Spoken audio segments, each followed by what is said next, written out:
If God has given you an entrepreneur calling, he's called you to live off the profits from that particular calling. If you look in scripture, and we use ministers as an example, Jesus ordained that those who preach the gospel should live of the gospel. What this means is that as ministers, you have an assignment by God. And since God gave you that assignment, he wants you to be financially taken care of by that assignment. Because if you're not financially taken care of by that assignment, you're going to have to go do other work and then neglect the ministry that God's placed in your heart. This happened in Nehemiah. When Nehemiah was trying to rebuild the temple, he found all the Levites out working the fields because people had stopped bringing tithes into the storehouse. So the temple was neglected because the Levites wasn't being paid.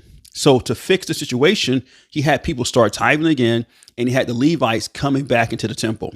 Now, in our new covenant, God is not recreating the tithing system, but the principle remains that if God has called you to do something, if you're not living off the thing he's called you to do, you're going to go start doing other things in order to make money, which is going to neglect the thing he's called you to do. So let's change our mindset around this and start to expect and start to believe that if God has called you to do it, he's also called you to live off the thing he's called you to do, so that'll give you the time to be successful in what he's called you to do.